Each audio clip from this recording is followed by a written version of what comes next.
السلام علیکم عزتمن زمونږ د نننۍ معلومات د علي شه 007 په باره کې جوړ سیمې یو خلک سره یعنې واده چې د علي شه څه فرمایش و نو هغه ته زه په دې ویډیو کې هم د دغه فرمایش ته د دې هر څه نه مخکې زه ته دا یادګینه کوم تاسو کو چې زموږ په دې چینل کې نوي وئ حتما داسې زموږ همدا چینل داسې سبسکرایب کړئ خوا کې ورسره د ټلۍ نشان ووایه چې ښایي یوه نوي معلوماتي ویډیو تاسو ته په اسانۍ باندې در ورسي. عزتمنو علي شه 007 نکاح وشوله پرون بېګا شوې ده خو د دې د یوې هفتې نه د دې خلک سره لین دین سټارټ کړی او خو د علي شه 007 تېنه انکار کړ. دا خلک د کوم ځای دی؟ دا خلک د باجوړ سیمې سره تعلق لري او په پېښور کې خپل یو بزنس کاروبار لري چې څه کاروبار کوي دا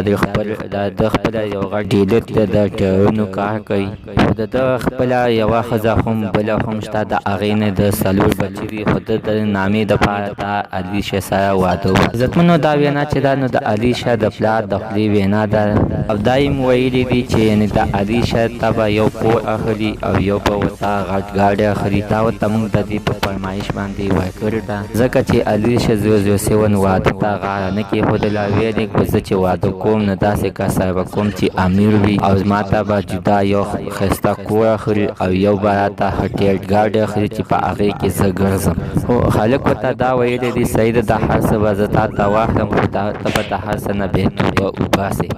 داسې نه چې سبا بیا د کیمرې مخې ته راشي او ویې چې یعنې زما خو جسم خارښ کوي او ډانسونه کوم. نو علي شه ورسره دا خبره ومنله او ویې ویلې چې ته څنګه وې هغه شانتې به کېږي ځکه چې د واده چې وکړي نو د واده نه بعد چې خاوند چې څه وایي نه ښځه هغه کارونه کوي او ته چې پرې نه خفه کېږي نو زه به کله هم داسې کارونه نه کوم ځکه چې زه خپل هم په دغه زندګۍ کې ډېره تنګه وم او ما خپل هم نه غوښتل چې زه دغه خلکو سره خپله زندګي وکړم ځکه چې ما په ډېرو ویډیوګانو کې ویلو چې یعنې ما خپل مور او پلار ته ویلو چې یعنې ما چې دی نو ما چاته واده کوي او زما واده چا سره وکړي. بس خدا ده چې د دې زما تا سره یعنې نصیب شوی و دې باجوړي سره دې باجوړ سیمې خلک سره